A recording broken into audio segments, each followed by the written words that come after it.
Ini udah kelihatan kan ya guys? Aman kan? Hmm. Yaudah, jadi hari ini kita bakal ya lah, belajar tentang batang tekan. Jadi ini harusnya elemen yang kedua yang akan teman-teman pelajarin setelah batang tarik.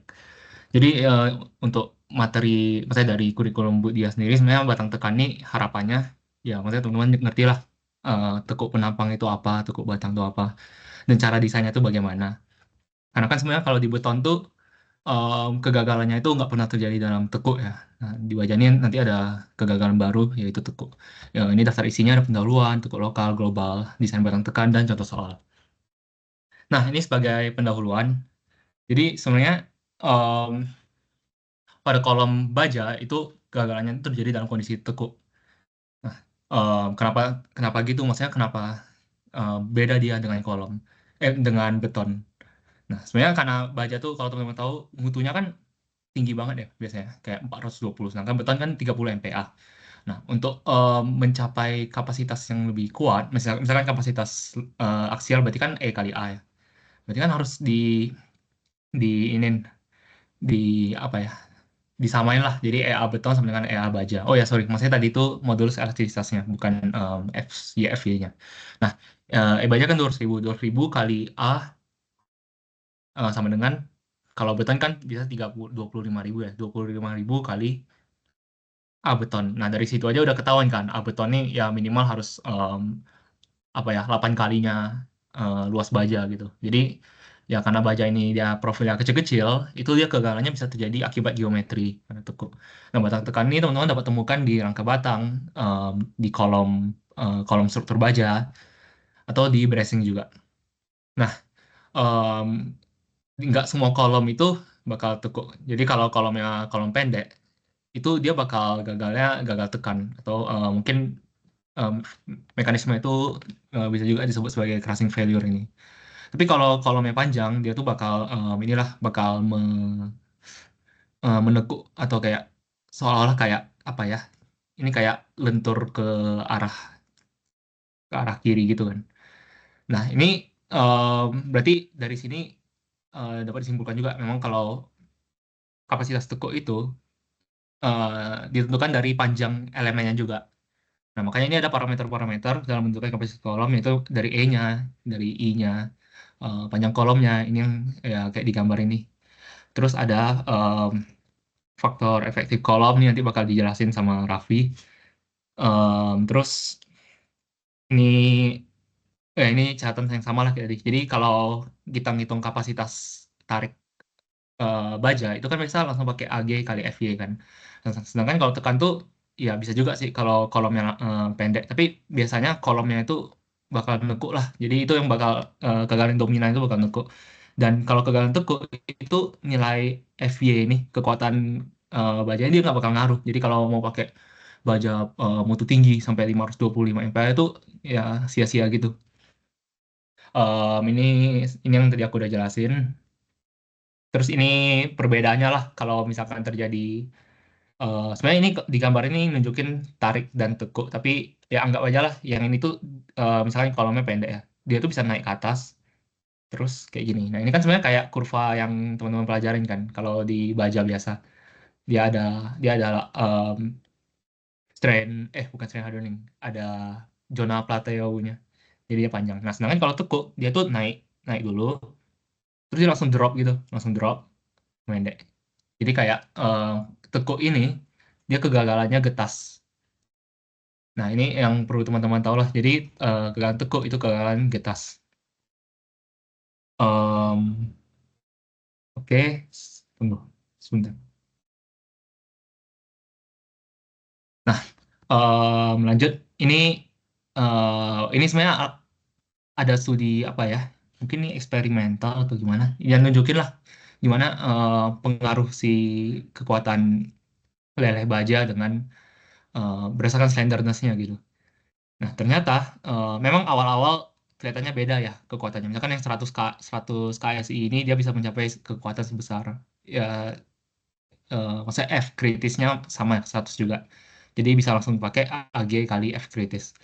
Nah, tapi kalau dia langsing, ini kan menurun ya, menurun semua. Terus at some point itu dia bakal ketemu di, ya maksudnya perbedaannya itu sangat kecil lah, atau bisa dianggap sebagai satu gitu. Nah, jadi kalau misalkan teman-teman pakai FVS 100 KSI, terus ternyata kolomnya itu langsing, langsing itu berarti udah sampai sini misalnya. Nah, itu kapasitasnya itu menurun jadi 15 sekitar sini kan. Jadi awalnya 100 KSI ini ya, ya maksudnya udah kayak cuma sekedar angka aja. Dia udah nggak eh, apa ya, ya pokoknya udah menurun lah kapasitasnya gitu kan. Nah, terus ini em, ada gambar lain. Jadi ini itu menunjukkan hubungan antara em, apa ya, kekuatan, bukan, tegangan tekan beton yang tergantung dari eh, bentuk geometri dan residual stressnya. Tapi residual stressnya sebenarnya nggak gitu inilah, belum gitu didalamin, harusnya di Superbaja saat ini, karena memang ya agak sulit lah merumuskannya. Tapi ya ini contohnya, kalau short column dia kegagalannya bakal terjadi dalam bentuk yield stress buckling, jadi kegagalannya leleh. Kalau intermediate length column, ini berarti kolom panjangnya menengah, itu kegagalan terjadi dalam inelastic buckling. Nah, beda-beda ya ini ya, tergantung yang faktor-faktor ini. Yang terakhir, kalau kolomnya kolom langsing, yaudah dia tuh langsung apa ya, bahkan bentuk geometri pun kayaknya udah nggak gitu pengaruh lagi. Ya kira-kira gitu. Nah, terus batang tekan ini umumnya profilnya tuh lebih besar dibandingkan batang tarik. Nah, ini ada gambar-gambar. Ini sebenarnya ada channel YouTube-nya Terry Boake. Ini sebenarnya dia tuh apa ya, kayak dosen arsitektur gitu. Dan di videonya tuh menjelaskan tentang expose steel structure for architecture. Ini ya maksudnya bajanya ini emang sengaja diekspos lah, biar sebagai apa ya, untuk meningkatkan estetika atau gimana gitu. Nah, tapi dari sini kita bisa melihat nih, kayak yang mana yang batang tarik yang tekan. Contohnya ini kan ada bar gitu ya, kayak di sekeliling eh, batang tekan yang di tengah nih. Nah, kalau teman-teman lihat barnya ini kecil semua kan. Nah, ini ya sebenarnya kita bisa kira-kira ini pasti most likely dia bakal tarik. Nah, sedangkan yang ini, yang tumpuannya si bar ini, dia kan dimensinya besar, berarti ini ya bisa dibilang sebagai batang tekan. Nah, ini juga untuk jembatan ya, jembatan di Jubilee Bridge, London, UK. Ini semuanya ada berapa bar, ini merupakan batang tarik semua. Terus itu ketemu nih di satu tengah, tiang di tengah ini. Dan tiang tengah ini kan dia ngetransfer gayanya tekan ya. Karena ini tarik, ini harus tekan, karena kalau berdasarkan keseimbangan partikel biasa ini kan sigma F V-nya kan harus 0, sigma V-nya 0. Nah, ini bakal ke bawah, makanya ini dimensinya juga besar. Nah, ini juga kurang lebih ya sama lah. Ini yang kecil-kecilnya batang tarik, sedangkan yang ini yang tengah yang batang besar, batang tekan. Nah, terus masuk ke teori pertama, yaitu tekuk lokal.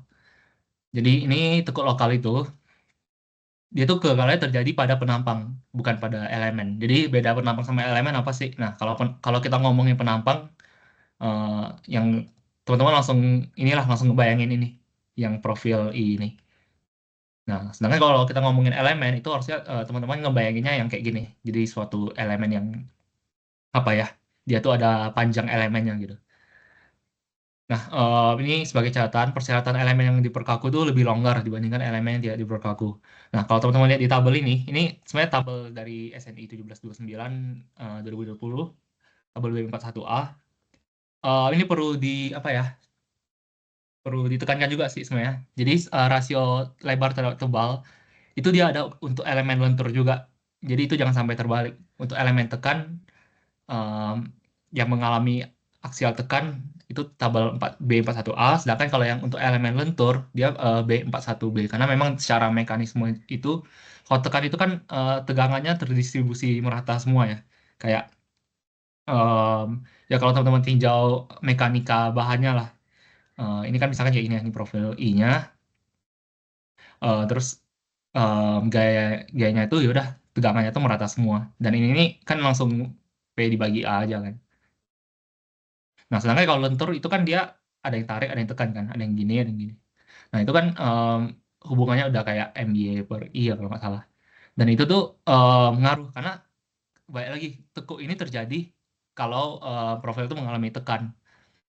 Nah, berarti ini kan full tekan, sedangkan yang ini yang tekan tuh misalkan yang atasnya aja. Berarti kan pastilah ada perbedaan batasan tekuk lokalnya.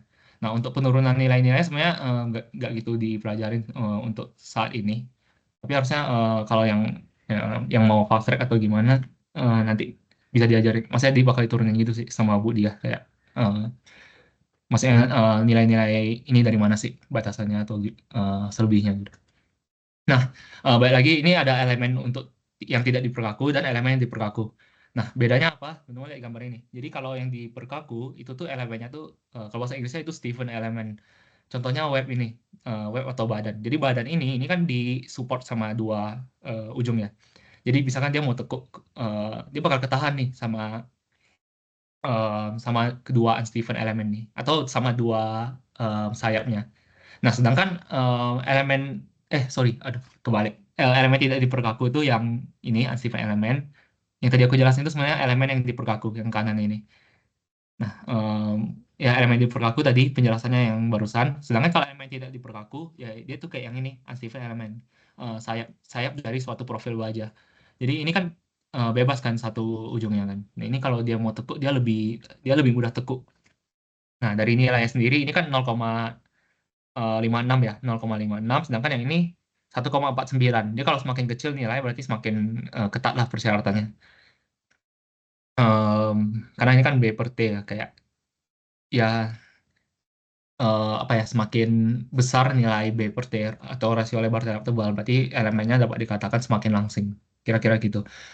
Nah, ini alasannya hal ini terjadi karena pengaku mengubah elemen sulit untuk menekuk. Suatu elemen pelat yang diperkaku dapat dilihat apabila kedua ujungnya terkekang. Kayak tadi, parameter rasio terhadap tebal dapat dilihat pada gambar ditampilkan pada tabel di bawah. Nah, ini kan yang harus diperhatikan ini parameter-parameter ya. Ini kan rasio lebar terhadap tebalnya B per T ya. Kalau yang ini kan beda, H per TW. Jadi disesuaikan dengan gambarnya gitu.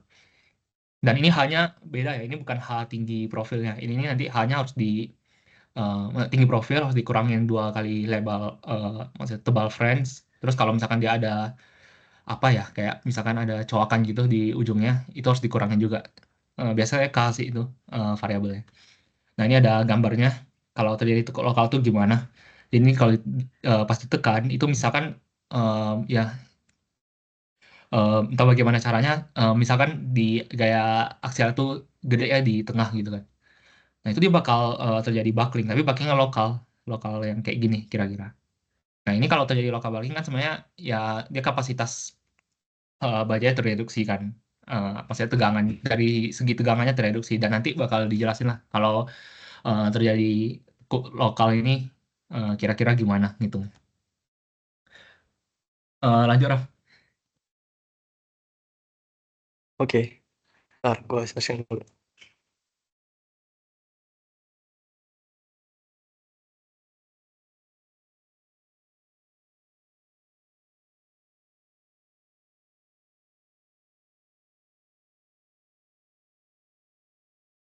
Oke, udah kelihatan harusnya. Udah, Raf. Oke, tadi udah jelasin Kendrick juga. Salah satu masalah dari baja itu sendiri kan masalah stabilitas ya. Nah, secara umum ya, yang kita pelajari sekarang tuh ada dua masalah stabilitas. Yang tadi udah kan, kalau tekuk lokal tuh ya kalau kita ngelihatnya di uh, penambangnya gitu. Nah, sekarang masuk ke masa yang kedua itu tekuk global ya. Nah, kalau global tadi yang kayak Ken bilang juga, berarti kita melihatnya di elemen gitu. Gampangnya sih, kalau misalkan kalian punya struktur gitu ya, ya kalau global tuh berarti terjadi kayak di kolom atau di baloknya gitu. Tapi kalau lokal ya, si kolom atau baloknya tuh dia pakai profil apa sih? Nah, itu benar bisa terjadi tekuk lokalnya gitu. Nah, di sini mungkin bakal aku jelasin singkat aja terkait sama uh, penurunannya gimana sih buat dapat beban kritis dari kolam gitu. Nah, di sini misalkan dari PPT Buddha juga kita misalkan nih kita punya uh, balok di atas dua tumbuhan itu misalkan sendi-sendi gitu. Yang mana dia ada kena beban sebesar P gitu, beban tekan ya di sini. Yang pasti kalau kalian bayangin dari statika juga ketika dia kena beban tekan dia pasti bakal melundutkan gitu. Nah, uh, problemnya bahwa kita mau tahu si beban maksimumnya itu berapa sih yang bisa dipikul dari uh, elemen kita ini, elemen tekan kita ini. Nah, di sini uh, kita bisa lihat gitu, misalkan kalau kita punya beban P itu tergantung dari ini. Nanti kalau kalian lihat penurunannya secara lengkap ya, itu tergantung dari persamaan differential ordernya gitu, order 2-nya, yang mana nanti tergantung juga nilai N-nya gitu. Nah, yang mau kita lihat bahwa kalau misalkan kita punya N1 ya, kita punya N1 dengan P sekian, maka kita bisa lihat bahwa si kurva lunutan itu jadi kayak gini. Jadi kita punya setengah sinus lah yang gitu. Nah, misalkan kalau N-nya 2, kita punya jadi satu sinus full gitu. Yang mana kalau kita lihat juga yang paling make sense ya, kalau kita punya sendi-sendi di sini punya beban tekan ya pastinya harusnya sinus 1 gitu. Yang mana itu juga kita bisa lihat dari kurva yang di sini ya, antara P sama delta gitu. Yang kita bisa lihat di titik N1 itu P-nya dia kan udah P kuadrat I per L kuadrat ya. Di sini tuh titik bifurcation atau titik paling rendah lah, atau beban kritis kolom yang pertama. Kalau di N2 di atasnya mana kita bisa lihat si kolom tuh ya maksimum di sini gitu. Ketika dia ada di sini, kita bisa lihat dia langsung nggak ada punya kekakuan lagi lah. Dia udah datar yang mana deformasinya udah gede banget gitu. Ketika dia udah mencapai P kritis gitu. Yang pasti kita bisa simpulkan bahwa beban kritis kolom itu ya ini P kuadrat I per L kuadrat gitu. Karena sebelum sampai mencapai sini pun dia langsung ke kanan kan. Dia langsung berdeformasi secara besar tanpa ada tambahan P lagi gitu. Nah, ini buat kasus khusus gitu.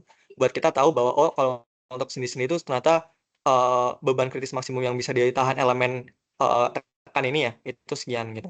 Nah, next point-nya kan kalau ini sendi-sendi ya. Nah, kita mau tahu kalau misalkan kita ganti nih, misalkan kan perletakan di kita tahu di struktur banyak ya, bisa jepit atau jepit roll atau roll gitu-gitu. Nah, di sini di PPT Budaya juga dia misalkan nih kita punya jepit sendi gitu. Yang mana ternyata P kritis dia itu sekitar 2,046 gitu, P kuadrat I per L kuadrat. Yang mana kalau kita coba samakan bentuknya itu ada faktor di sini 0,7 L gitu. Yang mana kalau kita lihat ya, kalau kita di sini punya eh, sendi sama jepit ya, kan kita bisa lihat ya kalau kita misalkan kasih beban P kritis sekian, dia pasti lenutannya kayak gini kan. Di sini pasti gini, soalnya di sini kan kalau kita tahu jepit rotasinya kan 0 kan. Dia nahan rotasi gitu, di sini 0. Maka dia di sini ada perubahan nih, yang mana di awal kan di sini eh, senyum ya, atau di bawah tarik di atas tekan momen positif. Selanjutnya di sini jadinya cemberut lah, atau di atas tarik di bawah tekan, yang mana ada perubahan momen, yang mana di sini pertama negatif, di sini jadi positif gitu. Nah, ternyata 0,7 L itu adalah titik dia inflection point atau perubahan momennya gitu. Yang mana kita bisa simpulkan bahwa nilai K atau di sini kita belum sebut ya, atau 0,7 L itu atau sebagai panjang efektif dari kolom dengan ujungnya jepit sendi gitu. Yang mana kita bisa ambil kesimpulan juga bahwa di sini panjang efektif dari elemennya itu adalah jarak antara dua titik inflection point tadi gitu. Nah, di sini kita juga bisa lihat buat kasus-kasus lain. Di sini misalkan kita punya sendi sama sendi juga gitu di sini, yang mana nilainya sekian gitu. Atau jepit sendi pasti kita bisa simpulkan bahwa semakin dia dikekang, maka P kritisnya atau beban maksimum yang bisa dipikul juga makin gede gitu. Di sini kita bisa lihat perbedaannya di sini. Nah, terus di sini juga kalau kita punya elemen yang dia bisa gerak gitu, dia bisa kalau kita bilang dalam struktur mungkin bergoyang gitu ya, yang mana dia bisa gerak kanan kiri gitu-gitu. Yang mana kita bisa lihat nilai K itu pasti lebih dari 1 gitu. Maka di sini kita bisa simpulkan bahwa masalah teguh global ini sangat penting, khususnya terkait dengan berapa sih panjang efektif terkekang dari elemen kita gitu. Atau gimana sih kekangan rotasi di ujung-ujungnya kayak gitu.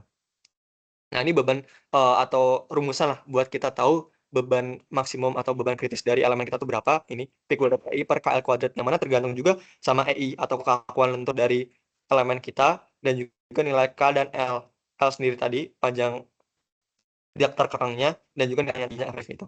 Nah, terus di sini juga ada hal menarik di sini yang tadi mungkin mirip juga ya grafik di awal, bahwa beban kritis kita tuh akan semakin menurun semakin dia tuh memiliki nilai kelasingan yang makin gede, KL per R makin gede gitu. Jadi misalkan kita punya bentang yang sangat-sangat panjang ya, nilai L yang sangat panjang, terus K-nya sendiri misalkan dia tuh bisa sway, atau misalkan di sini jepit sama roll gitu, dia bisa gerak-gerak, nilai K-nya kan pasti gede ya, dan juga nilai L gede, maka jadi di sini pengaruh buat kapasitas kolom gitu. Ketika kita nggak bisa menahan teku global ya, beban maksimum yang bisa dipilih kolom bakal makin turun gitu. Nah, next. Nah, terus tadi kalau kita ngeliat teku global secara elemen ya. Nah, nextnya tuh kalau kita bicara struktur kan kita pasti bicara secara uh, komponen ya, balok dan juga kolom gitu. Dan nanti bakal ada sambungan juga. Nah, di sini uh, kita kenal mungkin nggak tahu sih udah diajarin atau belum, tapi di akhir PPT dari Budia juga itu kita kenal salah satu cara paling mudah ya buat kita mendekati nilai berapa sih faktor panjang efektif ketika kita tuh punya misalkan rangka kayak gini. Misalkan kita punya balok kolom. Tadi kan kalau kita ngeliat secara elemen aja ya, kita kalau ngeliat secara satu elemen, kestabilan elemen lah, stabilitas elemen kayak gini misalkan ini jepit-jepit. Nah, kita bisa langsung pakai tadi kayaknya 0,5 kan. Tapi kan pertanyaannya gimana Bos kalau misalkan kita punya portal gitu. Misalkan kayak gini ya. Ini jepit gitu. Nah, ini kan berapa sih nilai K yang kita bisa pakai. Nah, cara paling gampang itu kita bisa pakai alignment chart ini gitu. Nah, buat alignment chart sini tuh yang perlu diperhatikan ya, ini tuh ada dua tabel. Yang tabel kiri itu untuk ini, komponen struktur tak bergoyang, dan juga komponen struktur secara kalau dia bisa bergoyang gitu. Nah, perbedaannya apa sih? Di sini di PPT Buda juga disebutkan. Jadi pada intinya kalau untuk tak bergoyang itu kalau kita punya misalkan struktur selain balok kolom yang dia bisa menahan secara lateral. Misalkan apa di sini? Nah, kalau aku bisa bilang brace frame di sini ada misalkan uh, bracing secara kayak gini ya, atau misalkan K-brace kayak gini, atau mungkin kita punya serwal juga. Jadi gabungan antara balok sama juga tambahan serwal. Ya di sini berarti dia punya elemen struktur lain selain balok kolom yang bisa menahan gaya lateral kan. Maka ketika kalian menjumpai struktur kayak gini, kalian bisa langsung pakai atau baca tabel yang ini gitu. Nah, tapi yang ke kanan, kalau misalkan kita punya uh, momen frame biasa ya, tanpa maksudnya elemennya cuma ada balok sama kolom aja, tanpa ada elemen lain, misalkan bracing atau shear wall tadi, ya kita bisa langsung pakai yang kanan gitu. Terkecuali ya, misalkan di soal nanti misalkan diketahui gitu, misalkan si momen frame ini atau uh, ya momen frame dari baja ini misalkan dia nggak bergoyang, nah kalian berarti bisa pakai ini. Kalau misalkan nggak disebut ya, kalian langsung pakai yang ini. Karena ya tadi balik lagi, dia nggak punya tambahan elemen struktur yang bisa menahan buat goyangan dia ke arah kanan atau kiri gitu. Kan kalau gempa dia sikliknya bolak-balik. Nah, nextnya sendiri kita kita udah tahu ya penggunaannya gimana bedanya. Ada parameter-parameter penting di sini. Ada nilai G sama nilai K ya, GA, GB dan juga nilai K-nya. Kalau tadi kalian udah tahu ya nilai K sendiri kan si nilai faktor panjang efektifnya kan gitu. Nah, nilai GA sama GB itu sendiri apa? GA itu aslinya kayak menggambarkan kekangan rotasi di titik A gitu. Titik A atau apa? Misalkan kita punya tadi ya, misalkan kita punya frame ini, kita tinjau si kolom ini ya, kolom bawah ini. Nah, GA itu misalkan kita bisa tinjau berapa sih kekangan rotasi yang di titik atas ini gitu. Dan GB itu kekangan rotasi di titik bawah gitu. Yang mana nilai G itu berbanding terbalik gitu sama kekangan rotasinya. Makin dia dikekang atau dia di sini misalkan jepit ya, dia nahan momen full gitu, nilai G itu makin kecil, di sini nilainya 1 gitu. Tapi kalau dia tuh sama sekali nggak nahan momen atau dia benar-benar dirilis kekangan rotasinya kecil banget, nah dia di sini diambil buat masalah praktis G-nya 10 gitu. Nah, nilai G itu dihitungnya gimana? Ini bahwa total dari kekakuan EI per L dari kolom dibagi EI per L dari balok atau girder gitu. Nah, di sini kita bisa lihat bahwa si nilai G ini kalau kita lihat dari momen dari bentuk frame ya atau portal gini, ya pasti bergantung misalkan titik ini ya, pasti bergantung sama kekangan di titik balok ini gimana, kekangan dari kolom ini gimana, sama kolom yang atasnya gitu. Nanti baru kita bisa dapat titik di sininya berapa gitu. Nah, mungkin bakal ada kasus-kasus khusus juga, kayak misalkan kita punya balok yang sangat-sangat kaku gitu ya, sehingga dia sebagai rigid rigid body motion gitu. Misalkan di sini baloknya sangat-sangat kaku, E-nya tak hingga gitu ya. Kalian bisa lihat bahwa ketika nilai E-nya tak hingga di sini untuk balok, sini lagi-nya kan jadi 0 ya. Jadi dia bakal apa ya? Memperkaku lah, nilai K-nya kan pasti bakal turun ya. Misalkan G-nya 0 di sini, terus misalkan kalian punya sendi kan berarti 1 ya, kurang lebih di sini kan gitu. Berarti kurang lebih K-nya hampir 0,6 lah ya, sekitar 0,6 gitu. Ketika kita punya GA-nya tadi jepit, sorry, terus GB-nya tadi misalkan kita punya titik B yang baloknya tak hingga, GB-nya langsung 0, maka kita punya K yang 0,6 kan. Tapi balik lagi, misalkan kebalikannya kita punya balok yang dia itu nggak kaku sama sekali ya, dia nggak menyumbangkan kekakuan gitu. Misalkan di paling gampang mungkin di sini kan hal yang paling penting dicatat juga, ini harus sambungan yang momen ya, rigid connection gitu. Jadi misalkan si balok sama kolom yang di sini sambungan sendi, berarti dia nggak menyumbangkan kekakuan gitu. Jadi misalkan kalian nanti ketemu kasus portal gini, terus baloknya nanti sendi, yang mana EI-nya di sini nggak menyambungkan kekakuan atau kalian bisa langsung anggapnya 0 aja gitu. Ketika, sesuatu dibagi 0 kan tahi nggak, dia langsung gede di sini. Jadi ketika kita punya jepit sama balok yang nggak menyumbangkan kekakuan tadi, misalkan sambungannya sendi, dia langsung tinggi banget nilai K-nya, jadi 0,9. Itu pun untuk yang, brace frame kan atau yang nggak bergoyang gitu. Apalagi untuk yang bergoyang, pasti nilai K-nya juga makin gede gitu.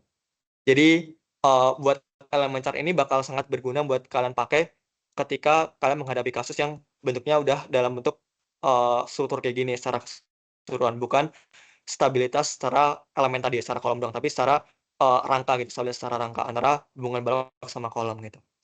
Nah mungkin biar, mungkin aku next dulu ya, nanti di contoh soal bakal dijelasin juga secara lebih lengkap nih.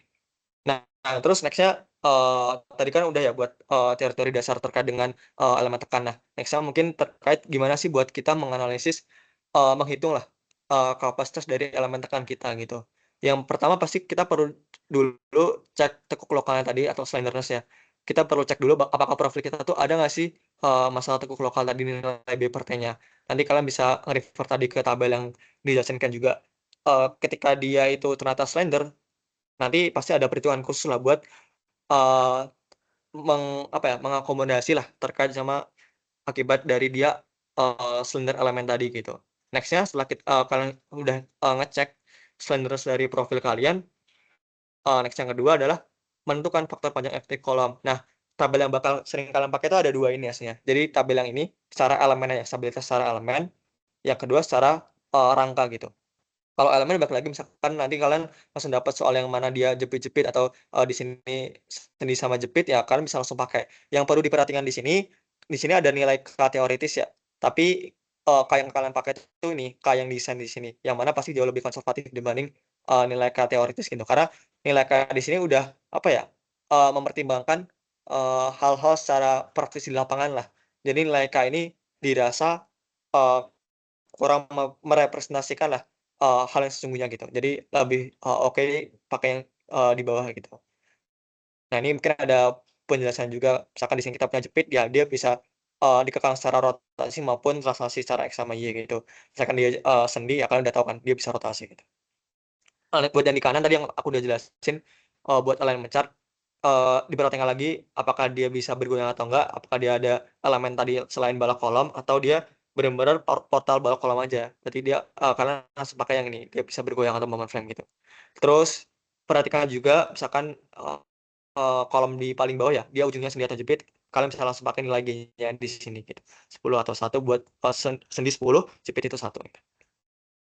Nah, next-nya, kalian perlu nentuin ini nilai kelansingan KL per R, karena balik lagi tadi kalian bisa lihat bahwa semakin dia langsing ya, nilai P kritis atau beban maksimum yang bisa kalian, eee, tahan tuh makin kecil juga gitu. Nah, di sini nilai KL per R itu apa? Nilai K tadi panjang efektif ya, nilai L tuh panjang elemental terkekangnya, dan R tuh, kalian bisa lihat langsung dari, eee, tabel profil gitu, nilai radius gerasi. Untuk masing-masing profil pasti beda. Nah, misalkan kalian punya elemen misalkan paling, umum dipakai ya buat baja tuh, buat balok sama kolom tuh bisa IWF.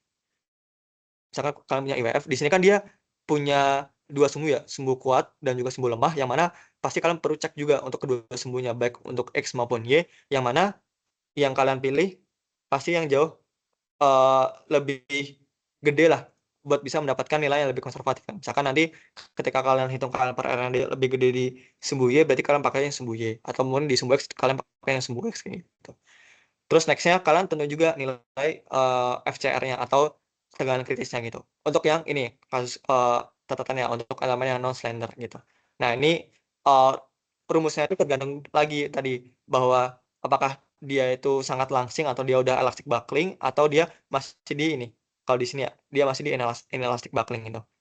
Kalau dia masih inelastic buckling kalian bisa pakai yang atas gitu, tinggal kalian cek aja nilai KL per R-nya atau dia elastic buckling, dia lebih dari ini ya. Yang pasti kalian bisa simpulkan ya, bahwa ketika dia udah masuk elastic buckling, ya kapasitasnya bakal drop banget lah gitu, makin kecil gitu di sini. Dan batasnya di sini ya, kalau misalnya lihat 4,71 akar E per FY gitu. Ketika udah di sini mah tadi kayak yang tadi dilihat ya grafik awal, mau nilai FY-nya berapapun ya sama-sama aja di sini di elastic buckling ini gitu. Di angka 140-an bisa nilai KL per R di sini. Kalau kalian ini ya. Nah, next kan tadi masih tegangan ya. Karena tegangan buat dapat bebannya kalian perlu kalikan sama A-nya kan. Ya udah buat PN-nya FCR kali AG dan P untuk faktor reduksi ya. Buat tekan tuh dari LR dari ASC juga itu 0,90 gitu buat tekan. Kalian bisa langsung pakai di sini. Nah, tadi kan buat yang elemen non slender ya. Ketika dia kita bisa batasi dia elemen dia nggak bakal ada tekuk lokal lah gitu. Nggak ada tekuk di level penambangnya gitu. Nah, terus gimana sih kalau dia ternyata kita cek itu dia udah slender gitu. Nah, pasti ada hal-hal khusus yang kita perlu lakuin gitu. Di sini ada namanya faktor reduksi gitu untuk nilai FV-nya. Kita nggak bisa pakai nilai FV yang awal, tapi pasti ada faktor reduksinya gitu. Nah, di sini nilai Q itu dihitung dari nilai QS kali QA gitu. QS itu buat unstiffen atau tadi yang flange ya, yang dia terkekangnya di satu ujung aja gitu. Tapi ya, buat yang stiffen atau di web, dia terkekang di keduanya gitu, keterkekang penuh. Nah, ini QA, ya nilai Q totalnya adalah QS kali QA gitu. Misalkan dia cuma slender di salah satu aja, ya udah kalian bisa langsung ambil aja nilai ini kan satu kan. Karena nilai Q ini pasti kalian bisa bayangkan nilainya ini pasti bakal mereduksi nilai FV kan gitu. Pasti kurang dari satu. Sorry, lebih dari satu karena FV di bawah kan. Nanti bisa lihat juga.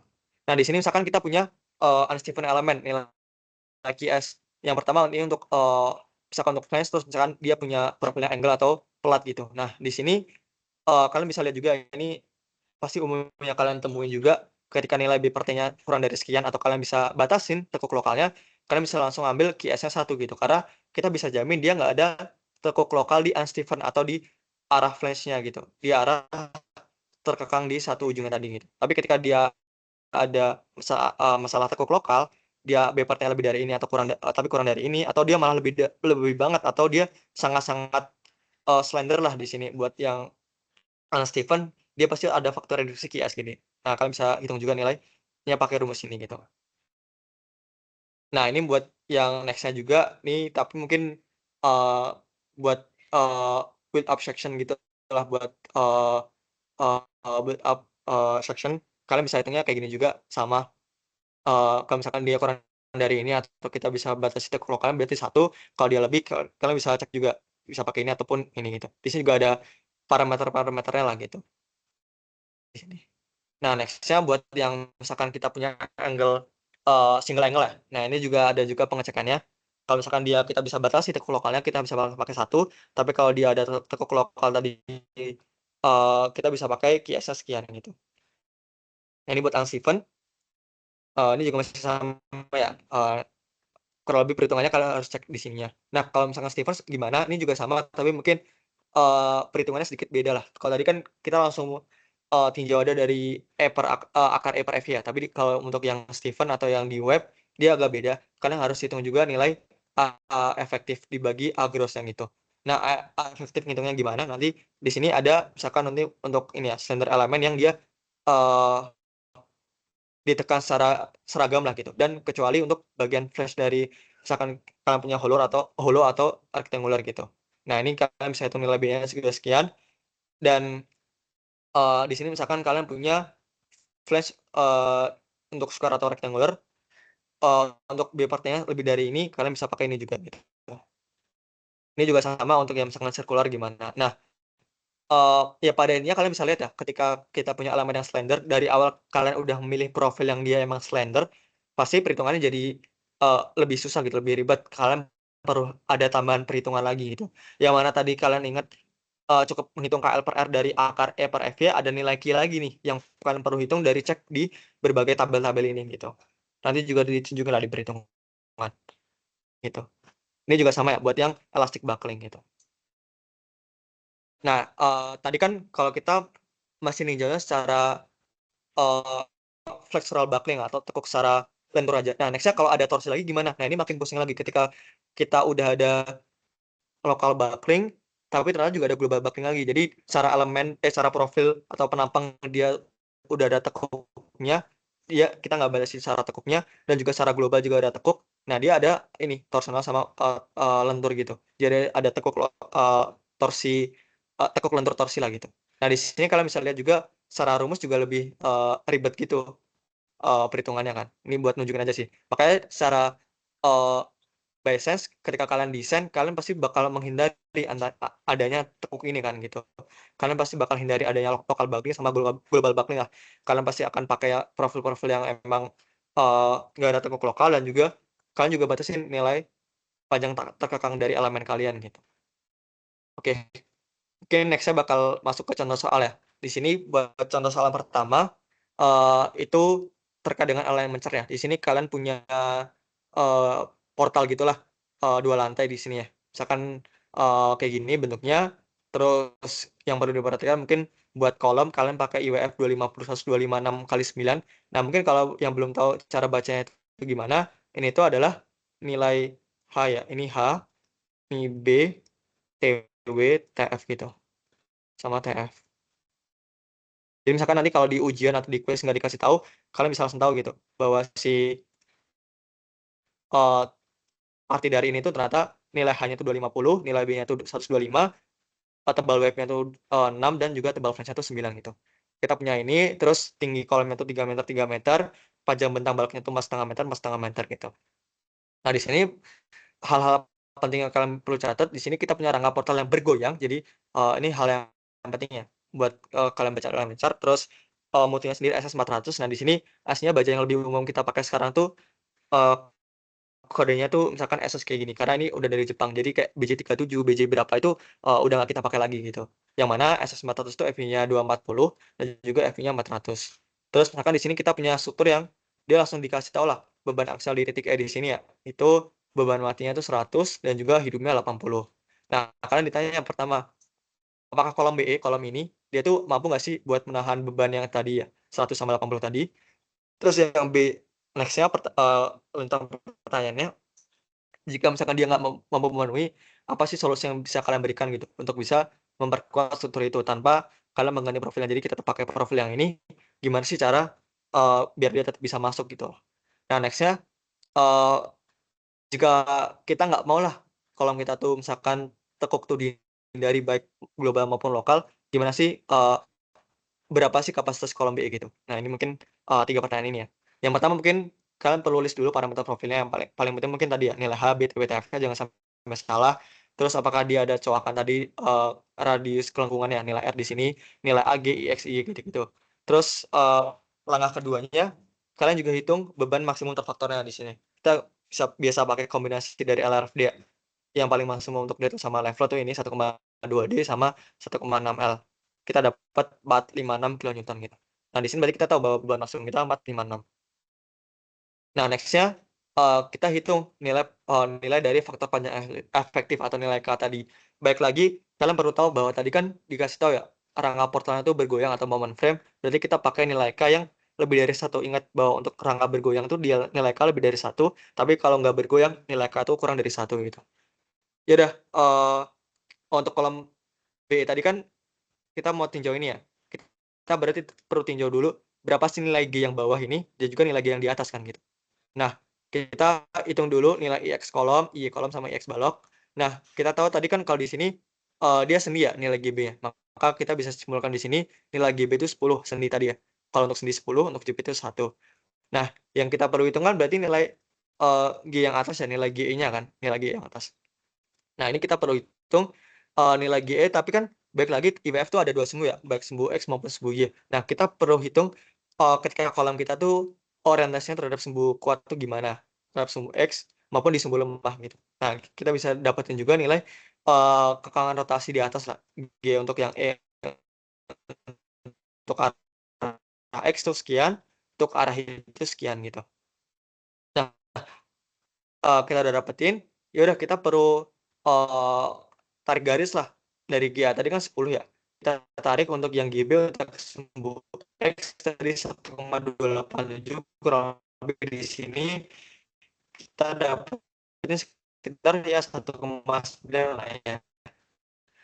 Terus untuk sumbu Y sendiri 10 0,093 kurang lebih di sini kita dapat di angka 1,7 gitu. Nah, di sini dari alat 1,9.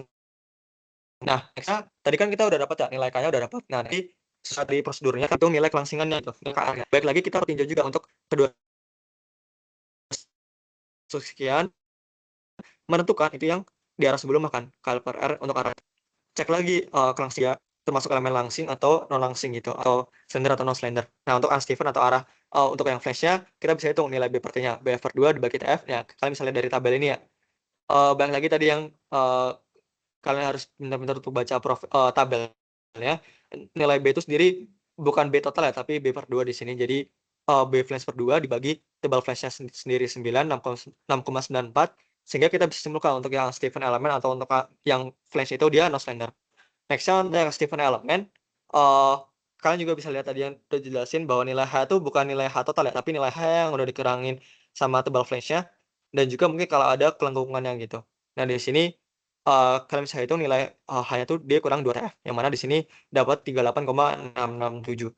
Oke, berarti untuk kedua elemen itu no slender, jadi ini bakal memudahkan lah buat perhitungannya gitu, buat menghitung beban atau kapasitas tekan kita berapa gitu. Oke, next-nya ya benar. Oke, next-nya kita perlu cek kondisi tekuknya. Jadi tadi kan kita udah tahu ya nilai KL per ini tuh 182,795. Kita mau tahu ini tuh termasuk ke inelastic buckling atau elastic buckling ya. Karena kalau ketika kita lihat tadi di tabel ya, kan tadi langsung drop banget kan. Dia langsung drop gini banget kan. Jadi ketika dia udah masuk elastic buckling, dia langsung turun banget lah kapasitasnya. Nah, di sini ketika kita cek ternyata dia udah masuk elastic buckling nih. Sehingga nilai F kritisnya atau tegangan maksimum yang bisa dipikul itu cuma di 51,75 MPa. Yang mana kalau kalian convert buat dapat kapasitasnya atau dikali agrosnya didapat 175,41. Yang mana di sini kita bisa simpulkan bahwa nilai kapasitas kolom B itu nggak mampu memenuhi beban terfaktor maksimum yang harus dipikul oleh struktur tadi gitu. Sehingga di sini nggak oke kan. Nah, ini untuk yang A ya tadi. Jadi menghitung berapa sih kapasitas kolom dari kapasitas kolom BE tadi lah gitu. Nah, buat yang pertanyaan yang B, tadi kan ditanya, misalkan dia tuh nggak masuk, solusi apa yang bisa diberikan? Nah, di sini biasanya salah satu solusi yang paling mudah lah, itu kita bisa tambahkan penopang lateral gitu di sumbu lemah. Jadi kan kalian bisa lihat ya, nilai ini tuh kenapa dia bisa elastic buckling karena nilai KL per R yang sangat gede. Berarti tugas kita kan gimana caranya bisa membatasi nilai KL per R kan. Nilai R sendiri kan radius gradasi dari profil. Kita nggak bisa mengubah profil kan.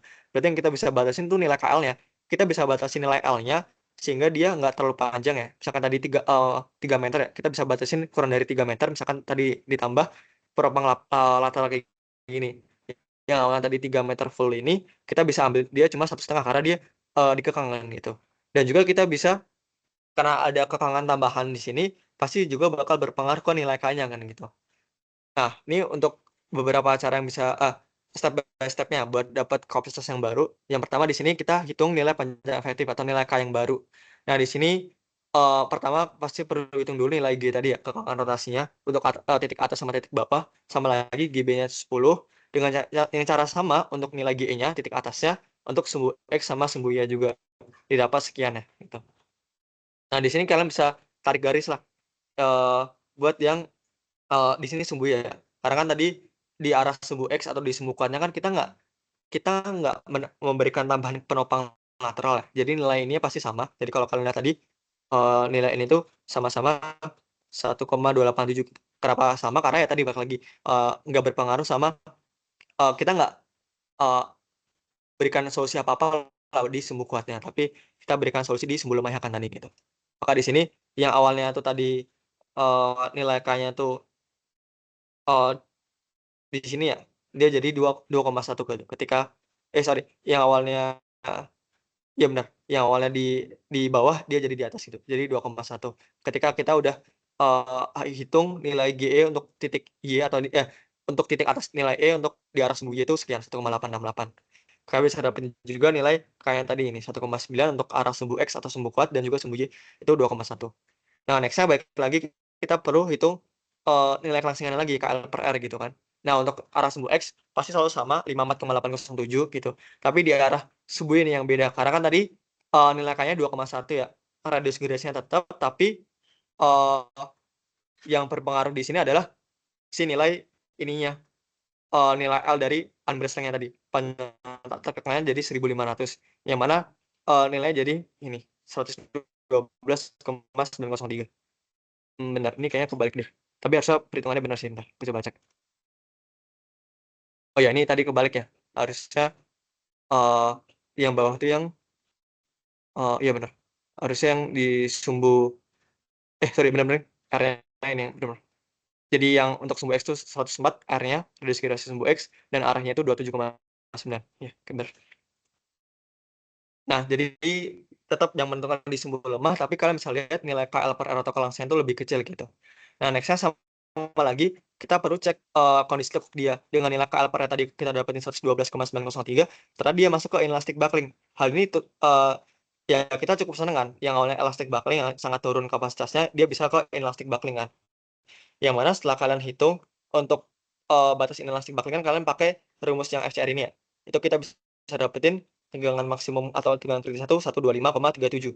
Yang tadi kan awalnya cuma 55 MPa kan. Berarti bisa naik hampir 1,5 kali lipatnya lah ya, hampir 2 kali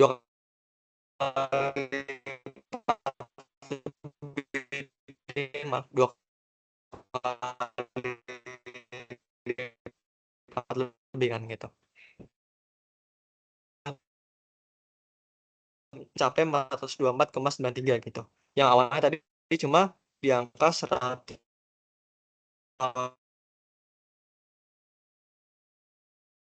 hampir ya 3 kali lipatan lah ya gitu. Dengan cuma menambah tadi penopang lateral di sumbu lemahnya tadi gitu. Jadi memang panjang tekan dari barak sangat berpengaruh, terus tambahan lateral misalkan basing atau apa sangat berpengaruh di struktur baja gitu, sangat kelihatan gitu. Jadi kalau diberikan penopang lateral di sumbu lemah kolom, dia mampu menahan beban ultimate dari struktur gitu. Nah, nextnya buat yang C tadi kan sorry aku nggak copy soalnya. Yang C tadi itu dia diminta misalkan kegagalan dari geometri kolom tuh nggak diperkenalkan, jadi kita nggak mau ada tekuk lah di kolom. Nah, berapa sih kapasitas dari kolom BE gitu. Nah, tadi kan di awal ada tabel ya bahwa tekuk tuh bisa terjadi ketika dia termasuk ke intermediate atau kolom menengah ataupun kolom yang sangat panjang gitu, long kolom kan. Nah, di sini yang kita bisa lakukan tuh agar kegagalan nggak terjadi di akibat geometri dari profil kolom kan, berarti kan kita nggak boleh tekuk ya. Maka sebelum dia tekuk, maka dia perlu leleh terlebih dahulu gitu. Ini kata kuncinya, dia perlu leleh terlebih dahulu. Dan kita tahu bahwa variabel penentu dari kapasitas tekan dari kolom itu tegangan kritisnya. Berarti gimana caranya kita bisa menghitung tegangan kritisnya itu dengan dia tuh leleh dulu gitu. Nah, penggunaan kolom pendek ya dan profil non slender atau dia nggak langsing, nggak ada tekuk lokal tuh bisa menghindari adanya tekuk pada kolom. Jadi ketika kita bisa pakai kolom pendek dan juga profil dia non slender, ya kegagalan nggak akan ada kegagalan tekuk gitu, tapi dia akan leleh terlebih dahulu gitu. Maka perhitungan kapasitas tekannya gimana? Balik lagi tadi bahwa untuk variabel penentukan dia kegagalan kritis ya. Yang awalnya dia harus kita hitung FCR akibat tekuk tadi, kita mengenal adanya F Euler kan. Di sini karena dia lelah terlebih dahulu, kita bisa langsung pakai nilai FE di sini 240 MPa gitu. Dan ketika kita hitung kapasitas tekannya, kita kalikan dengan agros dari profil kita dapat ini 813,456 yang mana 2 kali lebih besar dibanding yang tadi ketika kita tambahkan penopang lateral. Jadi dengan penopang lateral tadi udah 3 kali lipat lebih besar dibanding yang tadi di awal banget. Ketika kita udah bisa batasin atau kita pakai kolom pendek dan juga profil non slender dengan FCR-nya dia tuh atau kegagalan dia tuh leleh terlebih dahulu di sini ya. Leleh terlebih dahulu, dia bisa nyampe 4 kali lipat gitu. Sehingga ketika kita bisa batasin kegagalannya nggak akan tekuk karena tadi kan tekuk itu brittle, maka kolom akan leleh terlebih dahulu dengan besaran tadi 813,45. Oke, mungkin next step bisa kakak. Ini ada yang mau tanya dulu nggak? Oh ya, sok kalau mau tanya boleh.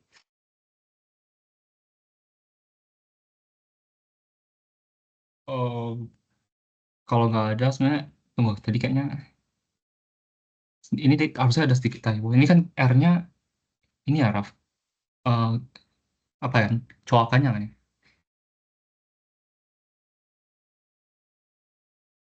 Iya itu cokannya, yang bawah yang Nah, radius beda nah itu buat tadi ya kayaknya pengecekan yang length ini harus slendernya. iya, ini Iya, harusnya harus dikurangi ada lagi. dikurang 2 R mungkin. Ya, Mungkin di sini. Tapi harusnya sisanya sama sih guys. Jadi cuma di ya pengecekan tetap ini. no slider. Jadi ini yang tadi sebenarnya udah di awal aku singgung. Jadi kalau misalkan ada profil gitu, eh, itu nilai H yang dipakai buat ngitung slenderness badannya itu H dikurang 2 kali tebal flash dikurang 2 kali cowokannya. Ini kan R-nya 12. Berarti nanti ini ya sebenarnya ini nilainya bakal lebih kecil lagi kan. Jadi bakal lebih ya udah pasti non slender. Jadi itu em, apa ya? Terus teman-teman perhatikan juga saat karena maksudnya di tabel profil Gunung Garuda itu dia nanti bakal hampir semua profil ada nilai R-nya itu, ada nilai cowokannya. Atau kalau pakai profil ASC itu bisa disebut sebagai K-nya gitu, K kecil. Kurang lebih gitu sih. Dan yang ini tuh sebenarnya tadi ini maksudnya kalau misalkan penopang lateral itu dipasang di kolom bawah dan kolom atas ya guys. Jadi ini kan sebenarnya tadi kita ninjaunya E-nya ya. Nah, kalau dipasang di BE penopang lateral dan di EH itu kan pas ngitung kolomnya enak ya. Jadi langsung tinggal 2 kali ini kan. Tapi kalau misalkan dipasang penopang lateral dipasang cuma di bawah aja, itu berarti tetap ya saat ini nanti ini satu satu ini ditambah yang awal yang kayak gini. Jadi ini asumsi penopang lateral taruh di mana nanti jangan lupa juga. Nah ini kan sebenarnya dua hal berbeda. Nilainya bakal lebih besar kan di E-nya. Jadi ya sebenarnya kalau ini sebenarnya kalau paling enaknya ya langsung kayak gini, langsung pasang aja penopang lateral di atas bawah biar pas penghitungannya juga lebih simple. Terus nih sebenarnya contoh soal 23 ada 2 contoh soal lagi dan itu mirip-mirip lah. Maksudnya udah dijelasin juga sih sama Raffi sebelumnya di contoh soal satu. Tapi nggak apa ini mungkin case-nya agak lain. Jadi ini yang pertama ada struktur jembatan main core-nya ya. Diketahui komponen main core, profilnya WF 800 Ini tadi yang Raffi jelasin juga cara baca gimana. Ini tingginya hanya atau D-nya sama aja sih. Kalau di ISC itu biasa D-nya, terus 300 ini BF-nya, 14 ini TW-nya, webnya, 26 nih TF-nya. Flash-nya. Dan ini mungkin rule of thumb juga sih kayak kalau berdasarkan di kelas Pak Mus gitu bisa disebutin lah kalau tebal flange itu biasa selalu lebih tebal daripada tebal web. Jadi ini kan ada 14 26. Kalau tiba-tiba lupa lah ini yang mana yang web yang flange udah yang badan tuh pas yang lebih kecil 14. Sedangkan yang sayap tuh yang lebih besarnya. Nah, ini panjangnya nilai agak chaos 5,5902 tapi ya cuma di angkanya aja. Terus diketahui buan tekan maksimumnya. Apakah produk tersebut memenuhi syarat LFD? Ini kan sebenarnya soalnya banyak yang nggak diketahui ya. Nah, kalau misalkan ketemu soal-soal kayak gini, ya ini pinter-pinter nggak asumsiin aja sebenarnya. Misalkan langkah satunya ya, kita harus mengumpulkan dulu parameter profilnya. Jadi kan ini asumsi ya. Jadi E-nya 200.000, FY 240. Ini misalkan kalau bingung bisa langsung asumsi segini atau ya pakai segini lah. Sebenarnya ini yang paling tipikalnya. Terus D-nya D, BF, TW, TF sudah diketahui. AG-nya itu harusnya apa ya kalau di soal tuh mungkin diketahui juga tapi kalau nggak diketahui itu bisa ngitung kasar sih karena ini kan profilnya nggak ada cowakan kan ini teman-teman ngitungnya gimana yaudah BF dikali TW BF dikali TF kali 2 terus nanti eh, ditambah sama TW dikali D tapi D-nya harus dikurang dulu D dikurang 2 TF jadi ini bisa dihitung kalau misalkan nggak diketahui tabelnya dan bisa aja ini muncul soal-soal kayak gini. Tapi harusnya jarang lah, karena kalau muncul soal kayak gini, ini teman-teman berarti harus ngitung inersia juga kan. Inersia ngitungnya gimana? Ya udah kalau inersia X kan, ini karena profil simetris bisa ditinjau webnya dulu, terus yang pakai 1/12 BH pangkat 3, terus nanti ditinjau flange-nya pakai 1/12 BH pangkat 3, tapi jangan lupa karena dia tuh apa ya ada offset itu harus ditambah A maksudnya ditambah luas areanya ditambah dari selisih center of center of gravity dari batang ini dan profilnya. Jadi kayak rumusnya agak panjang. Mungkin apa ya? Kalau mau jaga-jaga dicatat juga sih rumus momen inersia gimana. Terus Rx area itu gitu gimana? Ini sebenarnya akar dari I per AG kalau nggak salah ya. Akar I per AG. Beda nilainya karena kan momen inersia X sama Y beda. Ini L yang terakhir. Oke. Langkah duanya itu mengecek batasan kelangsingan. Em, Ini persis lah kayak tadi. B per T, jangan lupa B per T itu kalau digambar, itu kan B-nya ini ya, setengahnya aja ya. Berarti BF dibagi 2, dibagi sama TF, dapat 5,8, dicek resiko kelangsingannya, ternyata no slender. Berarti aman ya. Nah, terus untuk Stephen Element, itu ini D kurang 2 TF aja, karena ya memang kan nggak ada coakannya di contoh soal ini. Jadi kayak gini aja, langsung dibagi 14, TW-nya dapat 53,4, ternyata profil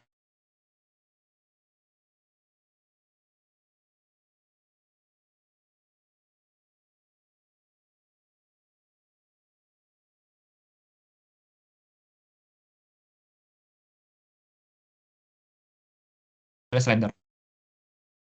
Ini untuk lokal, mungkin aku tambahin ya. Biar lebih cek berdasarkan kelangsingan atau untuk lokal kondisi untuk global.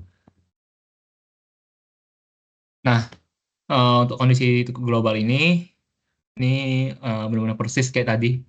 KL per R gimana nilainya, elastisitasnya berapa, dicek apakah dia masuk zona leleh, elastik buckling atau inelastik buckling. Tapi biasa sih antara inelastik buckling atau elastik buckling sih kalau dibaca. Ngitung FE-nya berapa, dan terakhir ngitung apa FCR-nya. Karena ini jangan lupa ya, FCR ini beda-beda nilai. Kalau dia elastic buckling dia 0,877 gitu ya, 0,877 FY. Kalau elastic buckling 0,868 pangkat sesuatu dikali FY.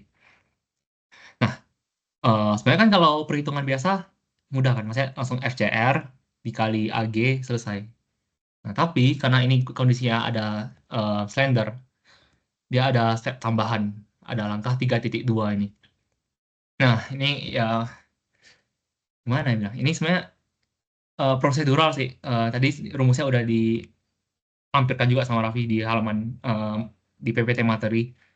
Itu sebenarnya tinggal diikutin dan ya memang agak panjang aja rumusnya. Tapi ini mau nunjukin lah konsekuensinya kalau misalkan nanti apa ya eh, mungkin nih bisa jadi bahan pertimbangan lah kalau di Tubos nanti teman-teman mau pakai profil, misalkan ketemu profil langsing itu mau dilanjutin perhitungannya atau diganti aja profilnya. Karena kalau dilanjutin ya siap-siap aja menghadapi hal-hal yang kayak gini. Ini baru untuk tekan ya. Ntar kalau untuk lentur dia ada juga langsingnya. Dia kalau langsing gimana, perhitungannya gimana, bakal lebih kompleks semua. Jadi kalau saran aku sih kayak dihindarin aja. Jadi langsung pakai yang profil kompak. Kalau lentur, kalau untuk tekan pakai profil yang non langsing. Nah, ini ada parameter baru F kecil. Jadi F kecil ini FCR yang kita hitung sebelumnya. Nah, yang ini 167. Terus ngitung HE-nya berapa? Ini HE ya teman-teman lihat aja parameternya. TW kan udah tahu, E udah tahu, F udah tahu, sisanya udah tahu semua kan. Ya udah bisa dihitung, ternyata dapat nilai 725 mili. Nah, padahal kan awalnya nilai H-nya itu kan 748, sekarang jadi 725. Berarti kan ya ini kalau teman-teman bayangin seolah-olah profilnya tuh lebih pendek kan. Dari 748 jadi 725. Karena kan dia slendernya ini ya, slendernya di Stephen Element atau di webnya. Berarti seolah-olah kayak webnya tuh jadi lebih pendek gitu. Ya kan, kebayangan. Nah, terus ya udah dihitung lagi luas barunya berapa. Dapat luas barunya atau luas efektifnya ya udah ini rasio aja. Luas barunya dibagi luas sebelumnya dapat nilai ternyata ya apa ya? Sangat trivial ya, 0,99. Dan ternyata eh, harus dihitung lagi ya ini batas elastisitasnya karena sekarang udah ada Q-nya. Walaupun ini Q-nya mendekati 1 ya. Tapi ya ini nunjukin aja perhitungannya gimana. Ternyata elastisitasnya mungkin beda dikit ya. Tadi 136 jadi 137. Ya nggak gitu ngaruh lah. Tetap ini elastic buckling dan ternyata setelah dihitung pakai rumus ini bedanya ya dikit dari 167 MPa jadi 166 MPa. Tapi walaupun beda dikit ini tetap harus dihitung. Karena itu emang udah konsekuensi dan udah diatur secara preskriptif di SNI 1729 2020 atau di ASC 360 16. Jadi ini konsekuensi banyak kan dari yang kayak gini nambah ini. Oke, ini langkah terakhirnya ini ini paling simpel lah. Ini udah tahu FCR-nya, FCR efektifnya. Ini kan tinggal dikali AG aja. Dapat deh nilai PU-nya. Jangan lupa faktor reduksi itu kan 0,9. Oh ya, ini tadi kayaknya ada asumsi yang kelewat deh. Nah, ini aku nggak baca teksnya tadi. Ini harusnya ada asumsi kondisi sendi karena komponen di jembatan umumnya kan tidak mentransfer momen. Karena jembatan tuh biasanya kayak kebanyakan truss lah. Jadi cuma ada batang tarik tekan. Karena kalau dia jepit, dia bakal ada momen kan di rangkanya. Dan itu kita biasa dihindarin lah di jembatan rangka gitu. Nah, makanya ini K-nya bisa langsung pakai satu. Selain itu, asumsikan juga bahwa tidak ada penopang lateral pada sumbu lemah. Jadi ya udah dia tekuknya pasti ke sumbu lemah karena nggak ada penopang lateral. Ya ini sebenarnya cara lain juga ya kalau teman-teman mau nulis asumsi gini atau teman-teman ngitung dua-duanya kayak sumbu kuatnya KL per R berapa, sumbu lemahnya KL per R berapa terus dicari maksimum itu boleh juga sebebasnya. Eh, ini karena memang apa ya emang soalnya kan simpel aja kan nggak disuruh ngitung berapa KSKI-nya. Jadi ini dibebaskan tapi ya gitu. Ini nilai R minimum maksudnya radius girasi ya karena beda-beda ada R coakan ada R radius girasi. Oke, kira-kira gitu sih untuk soal analisis nomor 2 dan ada yang terakhir ini soal desain. Ada yang mau ditanyakan dulu nggak?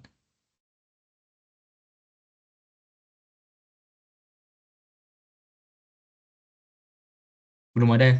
Berarti aku lanjutin aja. Ini soal terakhirnya. Jadi ini diketahui ada profil IWF dijelaskan sebagai kolom yang menahan beban aksial tekan. Beban matinya 400 kN, beban hidupnya 200 kN. Tentukan profil yang dapat digunakan apabila target DCR-nya ada di rentang 0,7 sampai 0,9. Nah, ini sebenarnya ini berarti di constraint ya, teman-teman. Jadi ini teman-teman maksudnya sekarang kan kalau apa ya kalau milih profil itu bisa aja langsung yang gede gitu kan udahlah nyari yang gede aja biar aman berarti kan DCR-nya kecil tapi kadang ada di suatu kondisi kita tuh mau DCR itu tertarget nah ini nanti teman-teman bakal tahu lah kayak kenapa harus kayak gini.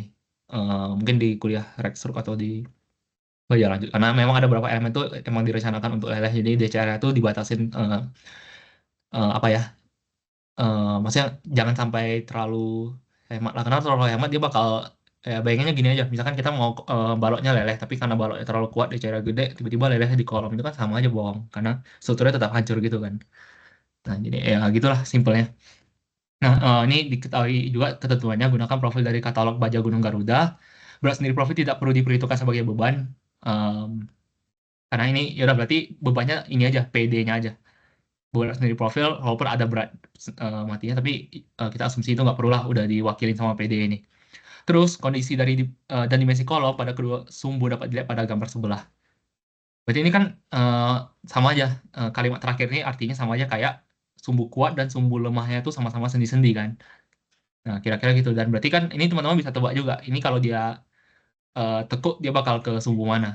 Ke sumbu lemah kan. Makanya namanya sumbu lemah karena dia emang lemah. Kayak kalau teman-teman punya penggaris panjang yang biasa mungkin dicontohin di kelas gitu ya Bu dia contohin itu kan penggarisnya pasti tekuk ke arah yang apanya ya yang luasnya kecil gitu kayak nggak ke sumbu yang nggak ke yang inersianya besar gitu.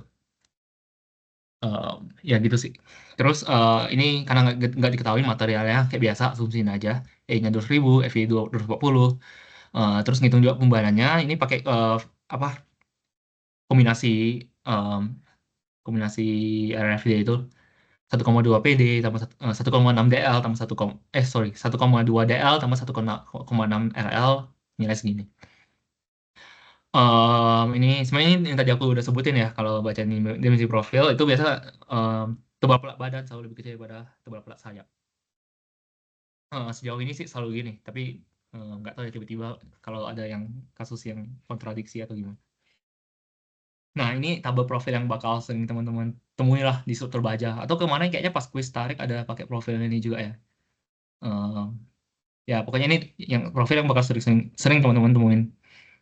Nah, pas desain itu intinya kita tuh cuma pakai RX atau RY dengan soal. Ini kalau di soalnya karena sesuai penjelasan aku tadi, ini karena sumbu kuat lemahnya sama, berarti kan kita cuma perlu lihat RY-nya aja kan. Nah, terus satu lagi AG. Tapi untuk analisis itu diperlukan parameter ini. Ada banyak.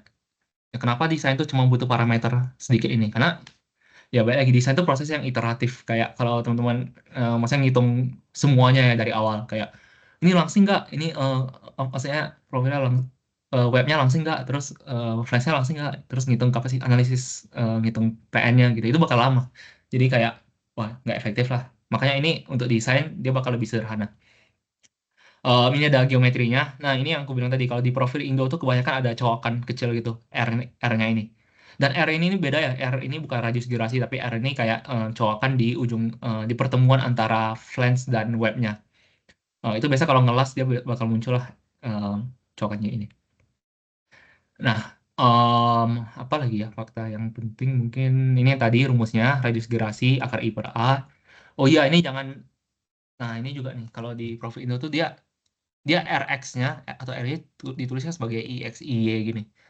Tapi teman-teman bacanya yang ini aja, yang radius of gyration of area. Jadi bakal tahu lah radius of gyrasi, berarti kan R kan. Jadi emang berapa parameter itu agak diubah-ubah gitu. Kalau mau inersia kan tetap ya I. Kalau modulus of section nanti bakal kepake di lentur. Dan ini tuh harusnya bukan jet ya. Ini sebenarnya kalau teman-teman nanti belajar lentur. Jadi ya siap-siap aja dibiasain jangan sampai kena trap inilah. Karena jet sama S tuh beda nanti. Nah, intinya ini dulu, kita fokus ke tekan dulu. Parameter pentingnya HB-nya berapa, T1. T1 tuh ini ya di gambarnya. T1 sama dengan T-web, T2 sama dengan T-flash, terus girasi, area, unit weight nggak usah karena diabaikan tadi.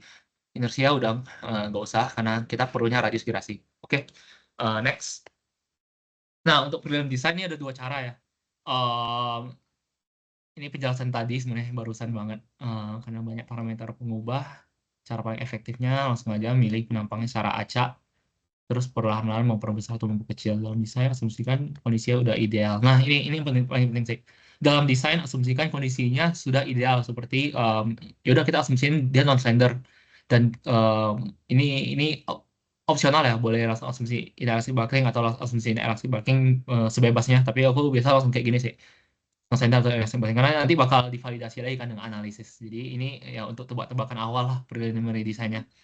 Ini sama kayak penjelasan tadi, cukup ambil parameter R radius girasi ya. Ini radius girasi dan luasnya dalam penulisan.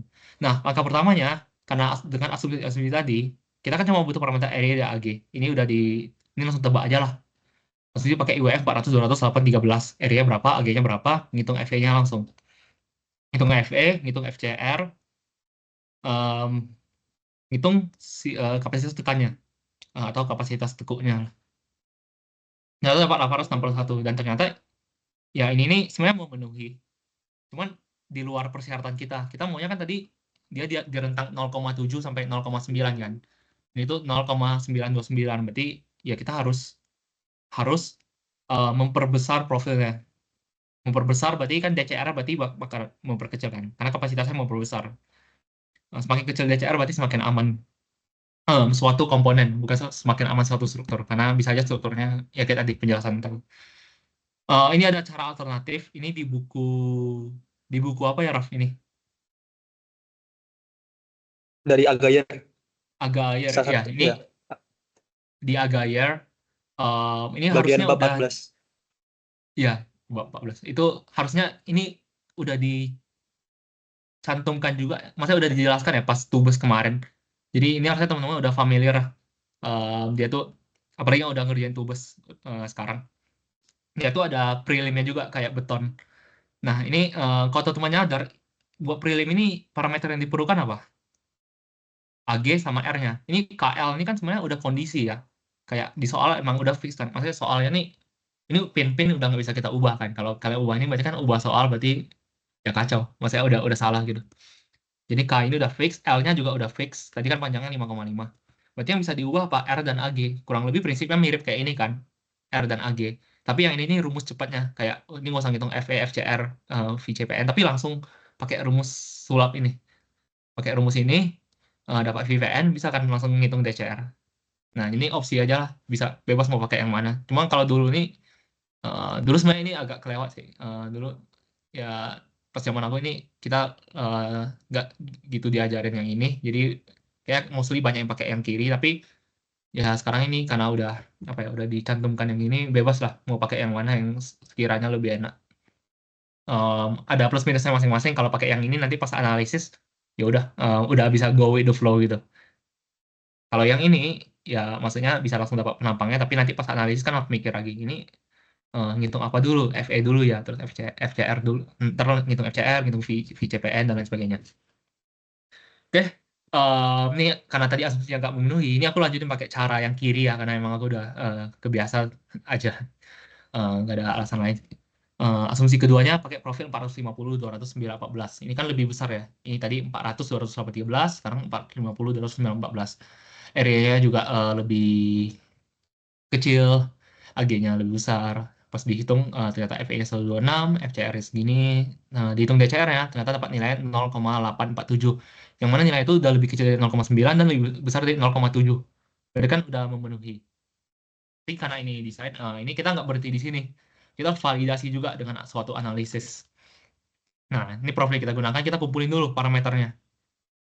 Nah, itu kita hitung lagi apakah pas di unstable elemennya itu dia non-sender atau sender, unstable elemennya dihitung juga. Ternyata dua-duanya non-sender, berarti kan sebenarnya udah asumsi yang kita gunakan ini kan udah oke ya. Nah, lanjut kita hitung lagi batasan kelangsingannya. Ternyata didapatkan inelastic buckling. Dan sebenarnya ya berarti perhitungan kita sebelumnya udah valid. Ini aku lanjutin aja perhitungannya. Ternyata dapat nilainya itu 900 berapa? 0,847. Ini kan kalau kita lihat sebelumnya sama persis ya nilainya 0,847. Ya hal ini terjadi karena asumsinya oke, asumsinya tuh udah sesuai. Tapi kalau asumsinya misalkan teman-teman asumsi kondisinya ya non-sender, oke tetap non-sender, tapi ini elastic buckling. Berarti kan bisa aja berbeda kan. Bisa aja yang ini nih nanti pas teman-teman hitung, oh ini DCR lebih rendah karena karena dia ini elastic buckling kapasitasnya kan lebih besar kayak yang tadi Raffi juga udah bilang ya 2,5 kali lebih besar atau berapa kali lebih besar itu berarti kan ini nilainya bakal berubah juga. Nah ini ya bahayanya di situ sih, dan ya kesimpulannya profil wajah udah memenuhi 450 914. Udah sih kira-kira gitu untuk em, apa untuk materi batang tekan. Ada yang mau ditanyakan dulu nggak guys buat batang tekan ini, atau sebenarnya kalau ada pertanyaan yang buat yang sebelumnya batang tarik boleh aja sih ditanyakan, atau buat tubes juga apapun lah. Ada yang kalau mau tanya silakan aja langsung on mic.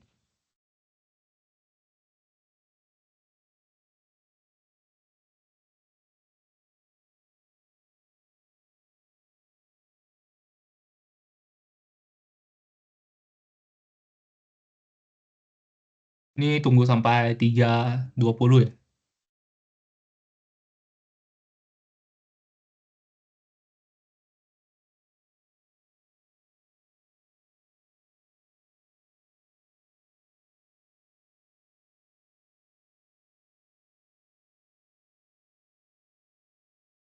Oh ya, mau nambahin juga, harusnya kemarin dari ASEAN udah nyampein juga ke Jerry, jadi nanti habis lebaran dari uh, buat batang tekan sendiri bakal ada kuis gitu, jadi ya dipersiapin aja. 1 minggu setelah libur lebaran itu lah, di rentang tanggal 8 itu lah, setelah masuk itu. Oke, nanti tanggal 10 atau 11-nya gitu. Oke, nanti bisa diobrolin aja dari kelas kalian bisanya kapan gitu, terkait kuis batang tekan ya, teman-teman.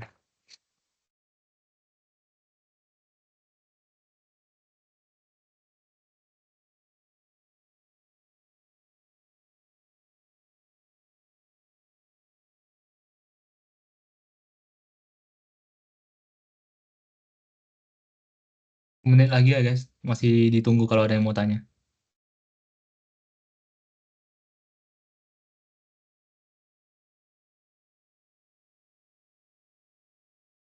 Jadi sebenarnya ini kan ini apa ya, sebenarnya rumusnya nggak gitu banyak ya, cuma ini emang banyaknya tuh di penurunannya sih, di toko-toko ini ya. Ini kan butuh 2 minggu ya, 2 pertemuan gitu.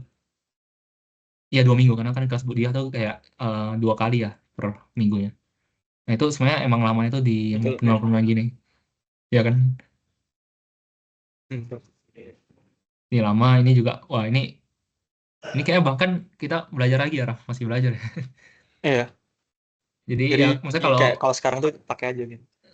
kalau sekarang masih agak bingung ini kok apa ya, ini kok pusing banget nih, kenapa ada tiba-tiba ada kayak vibrasi gini ya. Itu ya nggak apa-apa sih, itu maksudnya emang emang wajar ya, karena ini emang agak sulit sih penurunannya. Emang balik lagi tadi ya, yang di awal, kalau output akhirnya tuh hasilnya kayak kalian bisa cek kapasitas sama desain buat elemen tekan gitu. Bukan buat kayak benar-benar tahu eh, apa ya, arti di baliknya lah gitu-gitu. Yang penting kayak tahu gimana desainnya ngitungnya gitu. Iya. Buat super baja Dan ini gitu. dan ini sebenarnya udah agak di luar cakupan sih. Maksudnya kayak udah ada slender elemen. Makanya ini sebenarnya dimasukin ke PPT buat nunjukin lah em, seberapa chaos kalau slender. Biar teman-teman tuh udah kebayang, wah ini kalau ketemu profesi slender mending dilanjutin atau diganti aja ya. Eh, ya gitu sih.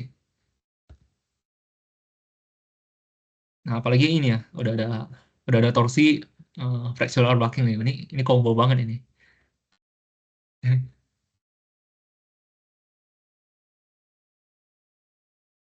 Udah 3:20 lewat, udah 3:21 lagi. Jadi karena nggak ada pertanyaan, ini aku end aja ya. Aku end aja. Paling nanti ntar rekamannya mending diupload di YouTube aja biar kayak kesimpan. Terus paling aku coba upload aja lah. Bentar.